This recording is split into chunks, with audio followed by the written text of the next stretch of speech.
蔡倫當然知道竹簡是什麼，在還沒有絲棉紙的時候，宮裏也用竹簡。竹簡就是竹片或木片，可以用毛筆在上面寫字。每塊竹簡只能寫一列字。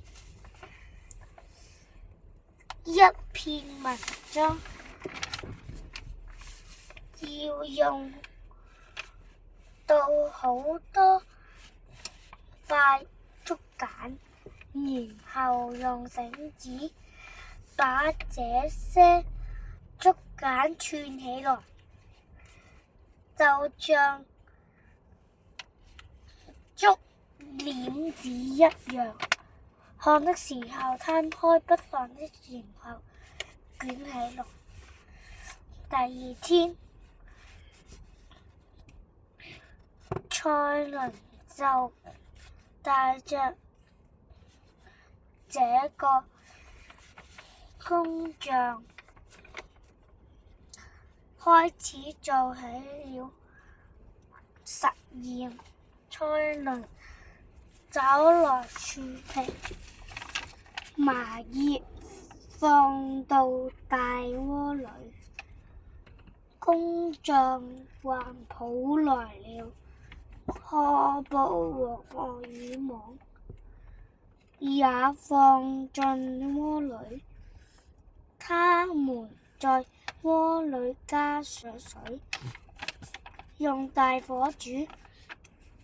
等到鍋裏的水沸騰了，他們把鍋裏亂七八糟的東西撈出來，放到一個大石臼裏，再請來幾個大力士，用木棒不停地攪，直到攪成漿糊狀。然後工匠把漿糊漂白，最後他們把這些漿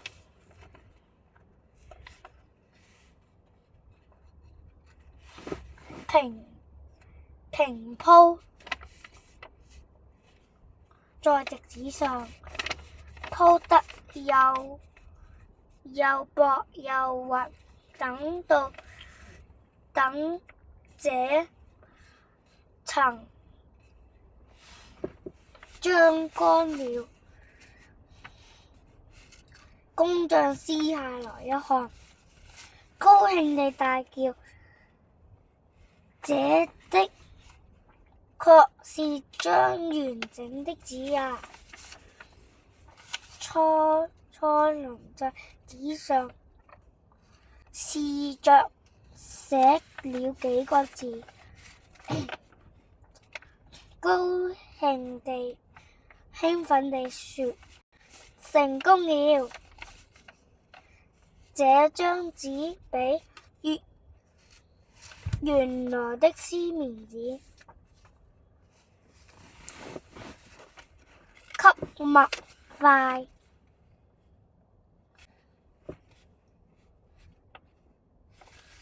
而且墨汁不容易散開。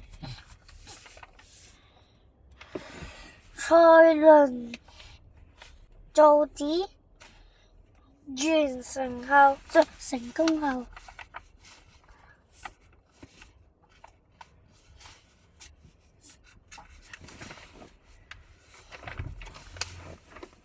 竹簡才真正被淘汰。老百姓終於把讀用上了紙，直到現在我們